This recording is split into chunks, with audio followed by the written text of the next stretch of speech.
चीनले बनायो संसारकै सबैभन्दा खतरनाक हाइपरसोनिक विमान 1 घण्टामा अमेरिका पुर्याउने तयारी। चीनले ट्र्याक बिनाको रेल बनाएर फेरि दुनियाँलाई बनायो चकित। गाडी गुड्ने सडकमा चुनिया रेल गुडिरहेको एक भिडियो रिपोर्ट। दक्षिण अमेरिकामा चीन, रुस र इरानले 13 देशसँग मिलेर संयुक्त सैन्य अभ्यास गर्दै। दक्षिण अमेरिकामा धमाधम अमेरिका विरोधी सरकार गठन। रुस युक्रेन युद्धबाट रुस महाशक्ति राष्ट्र बनेको बेलायती लेखकको दाबी। पश्चिमा राष्ट्र र अमेरिकाको पतन भइरहेको ठोकुवा। चीनले चन्द्रमा कब्जा गर्न लागेको अमेरिकी अन्तरिक्ष एजेन्सी नासाले लगायो गम्भीर आरोप। चीनले जनायो कडा प्रतिक्रिया। र अमेरिकाको 8औं विश्व संसदीय महासन्धि WPCT वासिङटनमा हुँदै तिब्बत र चीनका अधिकारी बीच वार्ताको वातावरण बनाउने बारे बहस हुने। नमस्कार, ग्रेटर नेपाल टिभीले तयार पारेको न्युज अपडेटबाट यहाँलाई हार्दिक स्वागत छ। अब न्युज अपडेट विस्तारमा। चीनले हाइपरसोनिक विमानको सफल विकास तथा परीक्षण गरेको छ। यो संसारको पहिलो हाइपरसोनिक विमान हो।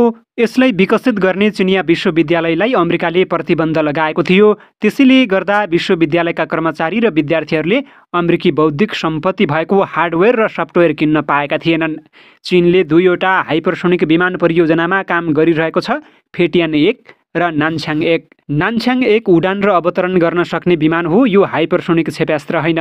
यसको परीक्षण उडान सन् 2025 सम्म जारी रहनेछ। त्यसपछि ध्वनिको भन्दा 6 गुणा गतिमा उड्ने यात्रुवाहक विमान बनाउने काम थालिनेछ। फेटियान 1 पनि हाइपरसोनिक विमान हो, रकेट होइन। यसलाई बनाउने नर्थ वेस्टर्न पोलिटेक्निकल विश्वविद्यालयको टोलीले यस विमानमा रहेका रकेट र हावा खाने इन्जिनहरूले ध्वनिको भन्दा 5 गुणा बढी गतिमा विमान उडाउनेछन्। अमेरिकाले पनि 115 हाइपरसोनिक विमान बनाएको छ, तर त्यो उडान र अवतरण गराउन मिल्ने खालको छैन। त्यसलाई B-52 बम वर्षक विमानबाट लन्च गर्नुपर्ने भएकाले प्राविधिक रूपमा यो क्षेपणास्त्र हो। यो विकसित हाइपरसोनिक क्षेपणास्त्र समेत होइन। हामीले देख्दै आएको रेलमा स्टिलको पाङ्ग्रा हुन्छ र त्यसका लागि छुट्टै ट्र्याकको आवश्यकता पर्छ।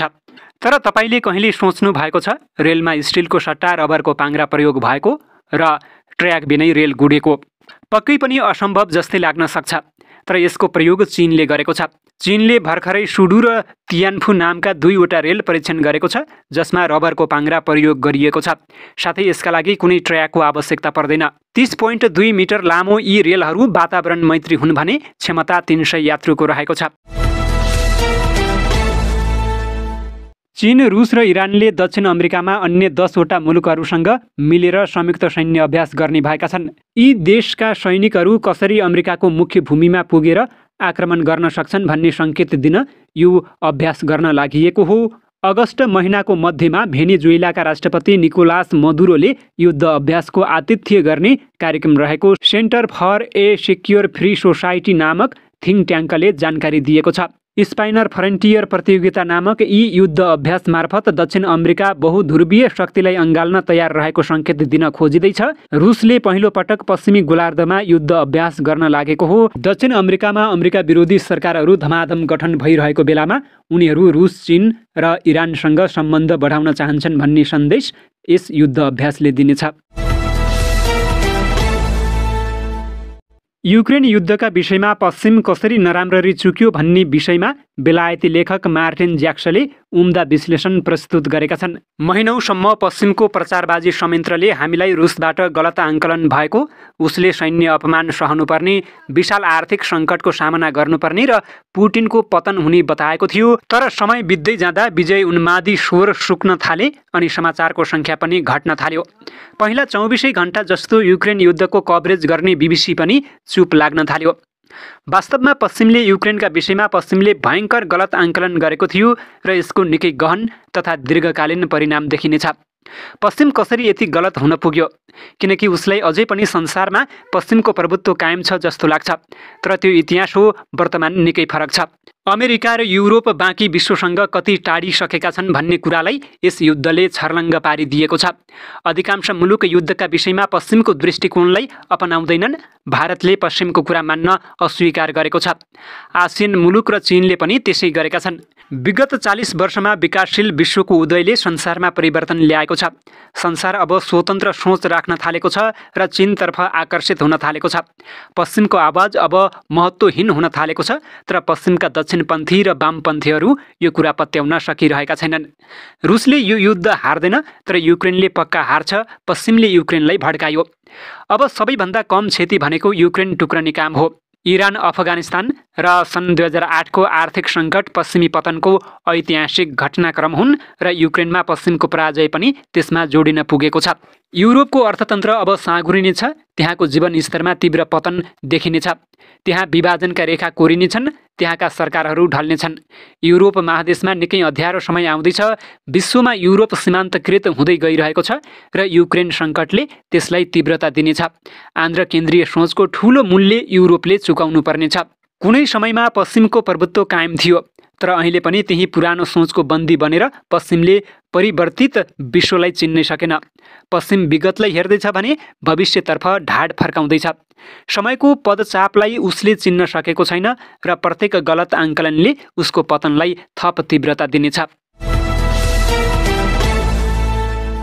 अमेरिकाली अन्तरिक्ष अन्वेषण एजेन्सी नासाका प्रमुखले चीनले अन्तरिक्ष कार्यक्रमको हिस्साको रूपमा चन्द्रमामा कब्जा गर्न सक्ने चेतावनी दिएका छन्। नासाका प्रमुख बिल नेल्सनले जर्मन पत्रिका बिल्डसँग शनिबार एक अन्तर्वार्तामा बोल्दै आफू चीनको अन्तरिक्ष महत्त्वाकांक्षाबाट चिन्तित भएको बताएका थिए।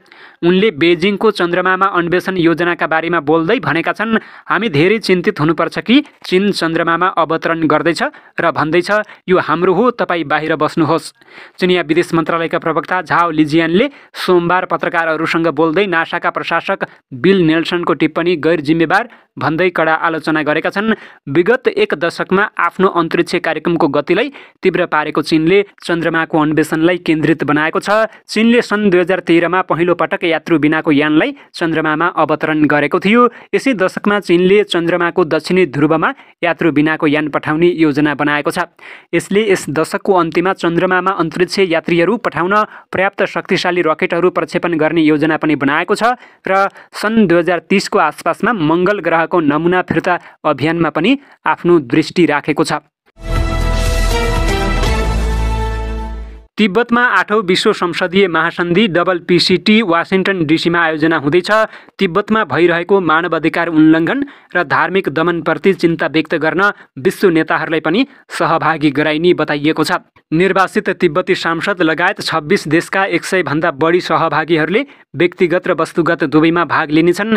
तिब्बतको निर्वासित सांसदद्वारा आयोजित यो सम्मेलन WPCT को अघिल्ला 7 सत्रहरूको निरन्तरतामा तिब्बत समस्या समाधान गर्न विभिन्न देशका सांसदहरूको समर्थनलाई सुदृढ र समन्वय गर्ने उद्देश्यले गरिएको हो। पहिलो WPCT नयाँ दिल्लीमा चीनको आक्रमण र तिब्बत कब्जापछि तिब्बती पहिचानको अस्तित्वमा भारतले खेलेको आधारभूत भूमिकालाई सम्मान गर्दै आयोजना गरिएको थियो। त्यसपछिका अधिवेशनहरू Vilnius, Washington DC, Edinburgh, Rome र ओटावा जस्ता सहरहरूमा आयोजना गरिएका छन्। तिब्बतमा चिनिया सरकारद्वारा दशकौँदेखिको दमनका बावजुद तिब्बतीहरूले आफ्नो धर्म, संस्कृति, पहिचान र वातावरणलाई जोगाउन र तिब्बतमा अहिंसाका माध्यमबाट मानव अधिकार र स्वतन्त्रताको वकालत गर्ने प्रयास जारी राखेका छन्। संयुक्त राज्य अमेरिकामा 8औं WPCT लोकतन्त्र र समानताको मौलिक मूल्यहरूसँगै एक देशमा आयोजित गरेर हामी तिब्बतमा नीतिगत पहलहरूको निर्माणमा संयुक्त राज्यको काङ्ग्रेसद्वारा खेलेको महत्त्वपूर्ण भूमिकाको सम्मान गर्दछौँ।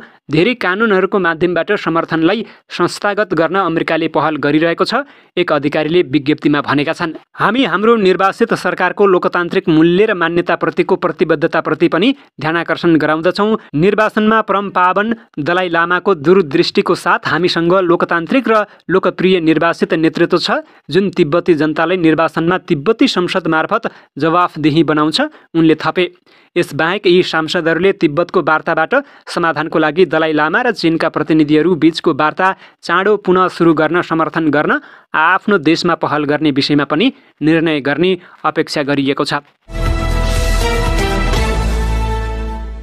तिहारको अवसर पारेर कार्तिक 4 गते रिलिज हुने नेपाली चलचित्र नालापानीको मोसन पोस्टर सार्वजनिक भएको छ।